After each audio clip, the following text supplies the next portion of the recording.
जय Hind and hello guys, स्वागत है आपका आपके अपने YouTube चैनल ज्ञानदेह होस्ट में। और इस वीडियो में मैं आपको बताने वाला हूं Rajasthan police constable online form 2023 कैसे फिल करना है इसके बारे में, जहां पर आपको स्टेप बाय स्टेप पूरी जानकारी दी जाएगी जिससे कि आपसे इस फॉर्म को भरने में कोई भी मिस्टेक नहीं होगी। तो चलिए गाइज शुरू करते हैं। तो गाइज अभी आप जो वीडियो में देख सकते हैं हमारी ऑफिशियल वेबसाइट jobsgyan.in है, इसका लिंक वीडियो के डिस्क्रिप्शन में दिया है। जैसे ही आप लिंक ओपन करेंगे तो आपके सामने इस रिक्रूटमेंट की जानकारी आ जाएगी। अभी गाइज आगे की जानकारी देने से पहले कहना चाहूंगा कि अगर आपने अभी तक वीडियो को लाइक नहीं किया तो यार वीडियो को लाइक कर दो, क्योंकि आपके एक लाइक करने से काफी सारा मोटिवेशन मिलता है। एंड अगर आप चैनल के ऊपर नए हैं, फर्स्ट टाइम विजिट कर रहे हैं, तो आप चैनल को सब्सक्राइब कर लीजिए, क्योंकि यहाँ पर आपको ऑल इंडिया के job update and form fill up की वीडियोस सबसे पहले मिलती है। अब चलिए फिर से पॉइंट पर आते हैं। अभी आप यहाँ पर देखेंगे कि आपकी 3578 वैकेंसी निकाली गई है। 12वीं पास अप्लाई कर पाएंगे, 27 अगस्त 2023 तक फॉर्म को भर पाएंगे। एंड बाकी की जानकारी भी आपको दी गई है। सेम जानकारी मैंने आपको वीडियो के माध्यम में भी दे रखी है, सिलेबस की भी और एलिजिबिलिटी की भी। तो आप इस वीडियो को वॉच करके मेरे द्वारा अच्छे से जानकारी जान सकते हैं इस रिक्रूटमेंट के बारे में। अब बात करते हैं आपके इस फॉर्म के बारे में। तो गाइज मैं आपको बता दूं कि अगर आपने जो आपकी ये एसएसओ राजस्थान की वेबसाइट है जहां से आपको अप्लाई करना है, इस वेबसाइट का इस्तेमाल करके कभी कोई भी फॉर्म भरा है तो आपका अकाउंट बना हुआ होगा, आपका OTR भी हो रखा होगा। तो आप यहां पर आपकी जो लॉगिन डिटेल है और जो आपका पासवर्ड है, यानी कि यूजर आईडी और पासवर्ड और एक कैप्चा कोड डाल करके लॉगिन कर लेंगे। बट गाइज अगर आप यहां पर फर्स्ट टाइम इस फॉर्म को भर रहे हैं या फिर एसएसओ की वेबसाइट का इस्तेमाल करके कोई फॉर्म भर रहे हैं तो आपको OTR यानी कि वन टाइम रजिस्ट्रेशन करना अनिवार्य है। अब ये वन टाइम रजिस्ट्रेशन कैसे होता है इसकी डिटेल्ड में जानकारी आपको इस वीडियो में दी गई है, जो कि आप यहां पर अभी देख पा रहे हैं। ये वीडियो वॉच करके आप वन टाइम रजिस्ट्रेशन कर लीजिएगा। एंड इसके बाद में गाइज आप यहां पर आइए और अप्लाई ऑनलाइन लिंक इसके ऊपर क्लिक कीजिए। इसके ऊपर क्लिक करने के बाद में आपके सामने ये एसएसओ की वेबसाइट आ जाएगी। एक बार फिर से बता दूं कि अगर आप फर्स्ट टाइम इस वेबसाइट का इस्तेमाल करके कोई फॉर्म भर रहे हैं तो गाइज आप यहां पर आएंगे और रजिस्ट्रेशन के ऊपर क्लिक करेंगे। इसके ऊपर क्लिक करने के बाद में आपको सेलेक्ट करना है कि आप किस माध्यम से इसमें अकाउंट बनाना चाहते हैं। मैं आपको प्रीफर करूंगा कि आप यहां पर गूगल को सिलेक्ट कर लें। अब जैसे ही आप अपनी ईमेल आईडी के साथ में लॉगिन कर लेंगे पासवर्ड फिल करने के बाद में, तो आपको यहां पर रिडायरेक्ट कर दिया जाएगा और आपको एक यूजर नेम यहां पर देखने को मिलेगा। अगर आप जो यूजर नेम आपको सजेस्ट किया गया है उसको रखना चाहते हैं वो भी रख सकते हैं, और अगर आप इसके अंदर कोई चेंजेस करना चाहते हैं, अपनी चॉइस से रखना चाहते हैं, तो वो भी आप यहां पर कर सकते हैं। इसके बाद आप एक पासवर्ड क्रिएट करेंगे जिसकी जो लेंथ है वो आपकी 5 से 20 कैरेक्टर के बीच में होनी चाहिए। बेसिकली 8 से 30 कैरेक्टर के बीच में भी आप इसको रख सकते हैं। एंड उसमें स्पेशल कैरेक्टर भी होना चाहिए और इंग्लिश का स्पेशल वर्ड यानी कि सॉरी इंग्लिश का कैपिटल वर्ड और स्मॉल वर्ड होना चाहिए। कुछ इस प्रकार का आपका पासवर्ड रहना चाहिए। जो पासवर्ड आपने बनाया उसको यहाँ पर दोबारा डाल करके वेरीफाई करना है, अपना मोबाइल नंबर एंटर करना है और फिर रजिस्टर के ऊपर क्लिक करना है। अब यहाँ पर आपका जो रजिस्ट्रेशन है वो हो जाएगा और उसके बाद में आपको लॉगिन के पेज पर ट्रांसफर किया जाएगा। अब आप यहाँ पर जो आपने यूजर नेम रखा था वो यूजर नेम एंटर करेंगे, जो पासवर्ड बनाया था वो पासवर्ड डालेंगे और फिर ये कैप्चा कोड फिल करके लॉगिन के ऊपर क्लिक करेंगे। लॉगिन पर क्लिक करने के बाद में यहाँ पर आपके सामने आपकी प्रोफाइल की जानकारी आ जाएगी, जहां पर आपको आपका फर्स्ट नेम एंटर करना है, आपका लास्ट नेम एंटर करना है, डिस्प्ले नेम आपका क्या है वो आप यहाँ पर डाल देंगे। फिर जो आपकी डेट ऑफ बर्थ है वो आप कैलेंडर के ऊपर क्लिक करके सिलेक्ट कर लेंगे। इसके बाद में जो आपका जेंडर है वो आप यहाँ पर टिक करके सिलेक्ट कर लेंगे। आपका मोबाइल नंबर आप यहाँ पर एंटर करेंगे, अपनी ईमेल आईडी आप यहाँ पर एंटर करेंगे। इसके बाद में जो आपका पोस्टल एड्रेस है यानी कि आपका जो डाक पता है वो आप यहाँ पर डालेंगे, प्रेजेंट वाला। पोस्टल कोड क्या है यानी कि पिन कोड क्या है आपका वो आपको यहाँ पर डालना है। आपकी सिटी या फिर डिस्ट्रिक्ट का नाम आप यहाँ पर लिखेंगे। अपनी जो स्टेट है वो आपको यहाँ पर सिलेक्ट कर लेनी है। फिर अगर आपकी जन आधार आईडी या फिर इनरोलमेंट आईडी है तो आप यहाँ पर उसको डाल देंगे। फिर इसके बाद में जो आपकी आधार आईडी है, जो कि आप आधार नंबर या फिर वर्चुअल आईडी इनमें से कुछ भी दे सकते हैं, वो आप यहाँ पर डालेंगे। एंड इसके बाद में यहाँ पर गाइज अगर आपके पास कोई आधार वोल्ट है तो आप यहाँ पर वो भी दे सकते हैं। आपकी भामास आईडी अगर आपके पास है तो आप वो भी दे सकते हैं। नहीं है तो आप इनको खाली छोड़ दीजिए और फिर इस जानकारी को आप यहाँ पर सेव कर दीजिए। मेरी जानकारी पहले से भरी हुई है इसलिए यहाँ पर अपडेट का ऑप्शन है, आपको यहाँ पर इसको सेव करने का ऑप्शन मिलेगा। तो ये जानकारी आप यहाँ पर सेव कर देंगे। इसके बाद में जानकारी आपकी सेव हो जाएगी और सेव होने के बाद में यहाँ पर अपडेट प्रोफाइल के बराबर में जो ये आपको ऑप्शन देखने को मिल रहा है ये आपको क्लिक करना है यानी कि टच करना है और फिर आप सिटीजन एप्स G2C इसके ऊपर क्लिक करेंगे। इसके ऊपर क्लिक करने के बाद में यहाँ पर आपके सामने काफी सारे एप्स आ जाएंगे। इन काफी सारे एप्स में आपको अगर यहाँ पर रिक्रूटमेंट पोर्टल और रिक्रूटमेंट स्टेक 2 देखने को मिल रहा है तो आप यहाँ पर रिक्रूटमेंट स्टेक 2 के ऊपर क्लिक कीजिएगा। अगर आपको यहाँ पर नहीं देखने को मिल रहा है तो आप क्विक सर्च के अंदर REC इतना सर्च करेंगे तो इतने में ही आपको यहाँ पर ये चीज देखने को मिलेगी। आप फिर रिक्रूटमेंट स्टेक 2 इसके ऊपर क्लिक कर दीजिए। नाउ गाइज मैं आपको बताना चाहूंगा एसके बुक्स रीजनिंग के बारे में, जो कि हिंदी और इंग्लिश दोनों के अंदर अवेलेबल है। और इस बुक को पब्लिश किया गया Shri Krishnan publisher private limited, जो कि इंडिया की one of biggest book publication company है, जिसके द्वारा बेहतरीन बुक पब्लिश की जाती है, जहां पर आपको सभी जानकारी बहुत ही अच्छे से दी जाती है।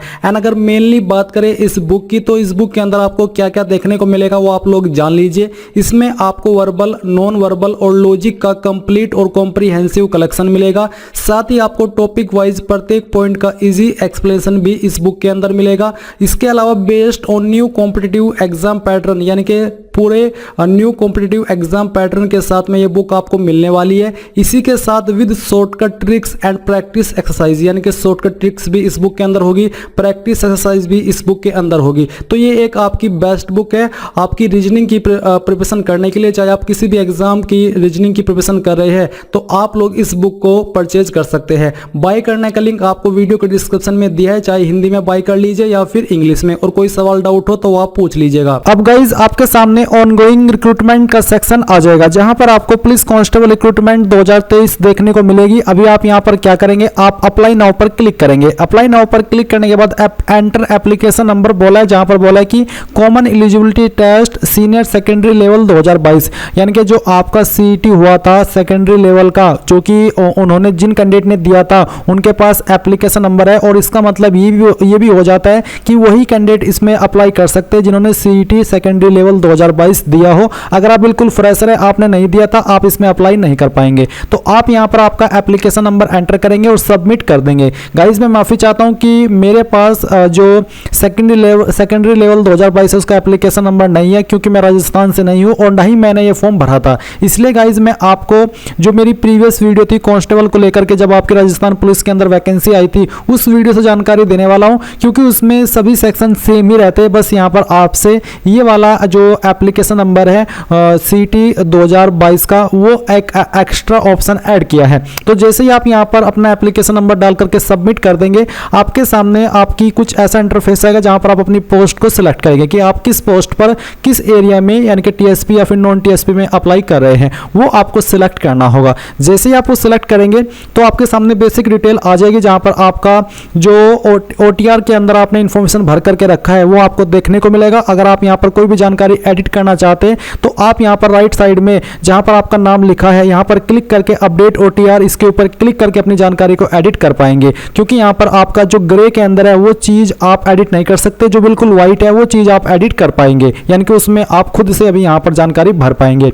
तो आप यहां पर आपका नाम भरेंगे, आपका फादर नेम, आपका मदर नेम, जेंडर आपको यहां पर सिलेक्ट कर लेना है, डेट ऑफ बर्थ आपकी यहां पर दी गई होगी। इसके बाद में आपकी कास्ट कैटेगरी क्या है वो आपको सिलेक्ट कर लेना है। फिर रिलीजन आपका क्या है वो आप यहां पर सिलेक्ट करेंगे। मैरिटल स्टेटस आपका क्या है वो आपको यहां पर सिलेक्ट कर लेना है। देन गाइस अगर आपका स्टेटस मैरिटल का मैरिड के अलावा अनमैरिड के अलावा कोई अन्य है, तो फिर आपको बताना होगा कि आपके जीवित बच्चों की संख्या क्या है 1/6/2002 से पहले और फिर 1/6/2002 के बाद में, वो आप यहां पर बताएंगे। आपका मोबाइल नंबर यहां पर दिया गया होगा। इसके बाद में गाइस यहां पर आपकी ईमेल आईडी, आपकी आधार आईडी दी गई है, ये आप यहां पर भर देंगे। फिर यहां पर आता है अप्लाइंग फॉर, तो आप किसके लिए अप्लाई कर रहे हैं वो आप यहां पर सिलेक्ट कर लीजिएगा। आपके सामने काफी सारे विकल्प आएंगे अप्लाई के, तो आपके सामने जो भी विकल्प है उसमें से जो आपको अप्लाई करना है वो आप सिलेक्ट करेंगे। इसके बाद आपका जो कोरेस्पोंडेंस एड्रेस यानी कि प्रेजेंट एड्रेस है वो आप यहां पर लाइन 1, 2 और 3 के अंदर थोड़ा थोड़ा पार्ट लिखेंगे। आपकी स्टेट सिलेक्ट कर लेंगे, डिस्ट्रिक्ट आपकी सिलेक्ट कर लेनी है, सिटी विलेज का क्या नाम है वो आप यहां पर लिखेंगे और अपना पिन कोड दे देंगे। अगर पहले से जानकारी भरी हुई है तो फिर आपको कोई इसमें एडिट करने की आवश्यकता नहीं है। फिर नीचे है परमानेंट एड्रेस, तो अगर आपका कोरेस्पोंडेंस यानी कि प्रेजेंट और परमानेंट एड्रेस सेम है तो फिर आप यहां पर सेम एज अबव के ऊपर टिक कर देंगे, तो आपको दोबारा से भरने की आवश्यकता नहीं पड़ेगी। अगर अलग है तो सेम एज अबव के ऊपर टिक मत करना और अलग से अपना परमानेंट एड्रेस भर देना। फिर आप नेक्स्ट के ऊपर क्लिक करेंगे। नेक्स्ट पर क्लिक करने के बाद पर्सनल डिटेल में यहां पर नेशनलिटी में आप इंडियन सिलेक्ट कर लेंगे। होम स्टेट यानी कि गृह राज्य कौन सा है वो आप सिलेक्ट कर लेंगे। होम डिस्ट्रिक्ट आपको सिलेक्ट कर लेनी है। फिर होम ब्लॉक सिलेक्ट करेंगे, आपकी तहसील सिलेक्ट करेंगे। देन गाइज आपका विलेज कौन सा है वो आप यहां पर सिलेक्ट कर लीजिए। इसके बाद में आपसे पूछेगी कि आप इंडिया के अंदर किसी अन्य अपने कंट्री से सेटल हुए हैं, अगर हाँ तो यस कीजिएगा, नहीं तो आपको नो करना है। देन गाइज यहाँ पर कुछ सवाल है जैसे कि क्या आप एक्स सर्विसमैन है, अगर हाँ तो यस, नहीं तो आप नो करेंगे। आर यू एनसीसी कैडेट, अगर हाँ तो यस, नहीं तो आपको नो करना है। फिर इसके बाद में क्या आप पूर्व में गृह रक्षक स्वयं सेवक रहे हैं, अगर आपके सामने ये सवाल आ रहा है इस बार भी तो आपको इसका आंसर यस नो में करना है। एंड इसके साथ ही यहाँ पर है कि आपके सामने एक ऑप्शन है, मैं यहाँ पर नो करता हूँ। नो के बाद में एक ऑप्शन है कि मौजूदा राज्य सरकार के कर्मचारी जो कि परमानेंट, अगर आप ऐसे कैंडिडेट है तो आप इसमें यस कीजिए, नहीं तो आपको नो करना है। देन फिर एक सवाल आता है कि क्या आपकी पारिवारिक आय 2.5 लाख से कम है, अगर इस बार भी ये ऑप्शन है तो आप यहाँ पर यस कीजिए, नहीं तो आपको नो करना है। क्या आपके पास पुलिस से संबंधित विषयों में डिग्री या फिर डिप्लोमा है, अगर ये ऑप्शन आपके सामने है तो आप इसका आंसर कर दीजिए। इसमें कोई भी चिंता वाली बात है, जो ऑप्शन है उसका आंसर करना है, आपके स्टेटस के अकॉर्डिंग है तो हाँ, नहीं तो नहीं। इसके बाद एडिशनल कैटेगरी अगर कोई है तो आप डिपेंडेंट ऑफ डिकीज, यानी कि अगर आपकी फैमिली से कोई पुलिस में था और उनकी मृत्यु हो चुकी है और आप उनके डिपेंडेंट है तो आप इसके ऊपर टिक कीजिएगा, नहीं तो आपको टिक करने की आवश्यकता नहीं है। अगर कैरेक्टर सर्टिफिकेट का ऑप्शन है कि क्या आपके ऊपर कोई एफआईआर दर्ज हुई है कभी, तो आप यहाँ पर यस कीजिएगा, नहीं तो आपको नो करना है। देन आप यहाँ पर नेक्स्ट के ऊपर क्लिक कीजिए। इसके बाद आती है क्वालिफिकेशन की जानकारी। तो यहाँ पर ओटीआर के अकॉर्डिंग जानकारी फैच कर ली जाएगी। आपको सेकेंडरी के अंदर सब्जेक्ट ग्रुप में या तो ऑल सब्जेक्ट लिखना है या फिर नॉट एप्लीकेबल, क्योंकि ये चीज़ इसके ऊपर एप्लीकेबल नहीं होती है। फिर आप यहाँ पर आपके बोर्ड का नाम लिखेंगे, आपका रोल नंबर देंगे, रिजल्ट में आप बताएंगे कि क्या आपके नंबर किसके अंदर है, परसेंटेज या फिर सीजीपीए, जो भी है वो आप सिलेक्ट कर लीजिएगा। फिर आप यहाँ पर आपका पासिंग ईयर बताएंगे और इसके बाद में गाइज यहाँ पर आप अपनी परसेंटेज लिख देंगे। सीनियर सेकेंडरी यानी कि 12वीं, तो आपको बताना है सब्जेक्ट ग्रुप पीसीएम था, पीसीबी, आर्ट्स, कॉमर्स क्या था, वो आप यहाँ पर लिखेंगे। आपके बोर्ड का नाम लिखेंगे, आपके 12वीं का रोल नंबर देंगे, यहाँ पर रिजल्ट का स्टेटस बताएंगे और जो आपका पासिंग ईयर है वो आपको सिलेक्ट कर लेना है। और फिर यहाँ पर गाइज जो आपकी 12वीं की परसेंटेज वो भी आप लिख देंगे। अगर आपने डिग्री की है तो आप तीसरे नंबर पर भर देंगे, नहीं तो आप इसको खाली छोड़ देंगे, क्योंकि 12वीं ही कंपलसरी रूप में मांगी है। इसके बाद नीचे आइए, यहाँ पर जो डिग्री डिटेल है इसमें आप नो ही रहने दीजिए। एंड फिर आपको यहाँ पर नीचे आकर के नेक्स्ट के ऊपर क्लिक करना है। नेक्स्ट पर क्लिक करने के बाद फोटो साइन की जानकारी आएगी। आपका फोटो का साइज 50 से 100 के बीच में रहना चाहिए। सिग्नेचर का साइज 20 से 50 के भी होना चाहिए।